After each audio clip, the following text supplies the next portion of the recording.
Hey, I want to talk about the art of thinking and how thinking actually influences us to be better people. And by thinking, I don't mean like the phenomena of thinking. By thinking, I mean to reflect, to observe, to be like a sponge, to sort of consume all the information that comes through you and that sort of tries to influence you and to process them in your mind. A lot of times when I look at certain social media posts, certain people in the social media posts are joking about how certain times when they're even alone for 5 minutes, they start getting weird thoughts and they start getting reminded of their past traumas and all that stuff. So they're kind of sort of like how our brain sort of haunts us, and they talk about how when they're going to sleep they get all these weird stuff from their past. Their brain reminds them of all that stuff. It kind of shows how they don't spend time alone with themselves, and they're always consuming stuff. They always need to consume something. They cannot even do something alone, like to just reflect. And it kind of shows how we live our lives. If we're going to the gym, we need a podcast or a song to listen to. When we are doing certain things, we need to listen to something. When we are eating, we need to watch a YouTube video. We always need something to consume. So we never really get time to actually process all that. We never really get time to sort of sort all that out in our mind. So when we're alone, even for like 5 minutes, our brain doesn't know what to do. We start getting all that stuff which was like happened back then, and it was past trauma and all that stuff. Starts to come and haunt us.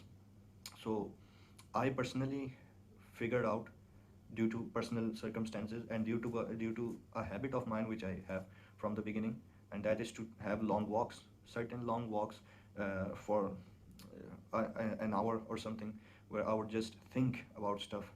And the the fun part about it is that you will come to a point when you start observing everybody around you as a society, and you start looking at structures. Like if I personally go on a walk, I see a mosque, I look at it, appreciate its beauty, and see the architecture of it, look at the massive buildings, the people around me, the cars, and all that, like rush and all that stuff, and people like coming and going and all that, to and fro motion and all that stuff. Everybody's busy, everybody has to do something, everybody has a duty to serve, and everybody has to do what they think is important. It kind of lets you out of this sort of simulation. It feels like a simulation afterwards, like everybody's like a video game npc and doing their stuff and whatever they feel important, and you seem to be sucked out of this sort of simulation, and you're like outside and looking at all these things. It kind of produces this duality in you, in this dual factor. You start to look at all these things and appreciate how different people are serving different things, and how they're busy, and how different and how diverse life is. Everybody's doing like some guys going to work or whatever, or some guys coming back to his work. A security guys security a watchman is standing there and he's living his life. When you start seeing all these diversity, it starts to have a profound effect on you. It actually starts to make you a wiser person. It actually does. It brings a self-awareness in you of how human you are, like everybody else, how you are living this life as well. It all starts with just thinking, just having a long walk. So when you first start, for example, if I tell you to start walking every day for like on afternoon for a month, so on the first day you will feel like you will not feel as good. That much I can tell. Your brain will, you won't really know like what to do, how to process it all out. Your brain might bring all that trauma back to you and all the stuff, so it might come back. But on day 2, your brain will slightly get used to it. On day 3, your brain will get more used to it. And on day 4, you start sort of processing it, and sort of creating a solution out of it. And you start sort of coming to a conclusion. And then your, or at least this is what happened to me, my thoughts stopped being about certain things happened to me, and they started to be like a conversation which I am having with myself, where I would ask myself certain questions and I would reply to those questions. Like, for example, as I'm walking, I see the mosque, I appreciate its beauty. I ask a question regarding it, and then I try to answer that question, and then I pose another question, and I answer that question. And that would bring me to sort of reflect on everything I see. When I would see light bulbs at night, when it's afternoon, it starts getting like lower, and street lamps, they'll turn on street lamps. I look at street lamps. I would form an analogy regarding street lamps. I would form an example. I might as well construct a story regarding all these things. I combine all my preconceived notions regarding these things and create something new out of these things. That is what would make me a philosopher. A philosopher. It doesn't matter if you have like profound thoughts or you just end up being a conspiracy theorist. In the end, you are producing original stuff and you are not sort of being this copy paste guy who reads all these books but has no knowledge of his own. All he has is the knowledge in these books written by other people. He cannot think of his own. He is more of a chat GPT. He cannot produce of his own. He cannot understand or at least comprehend what he knows. Even what he knows, even what he has read, he cannot comprehend them. He's more of a chat GPT who would quote you any book he has read or any author he has read. This is what actually scares me about people. And this is why having a walk is very important. It's like one of these things that you should not miss. And it kind of controls you.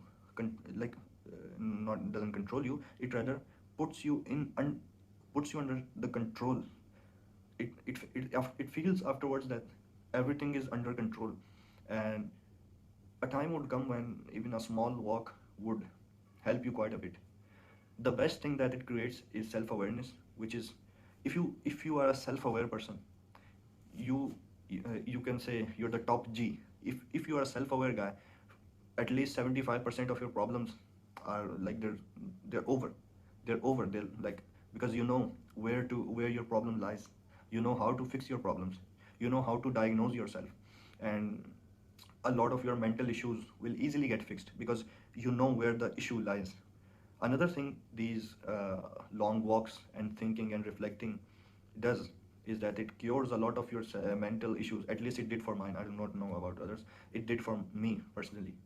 I would have a lot of things, problems, issues, and all that stuff.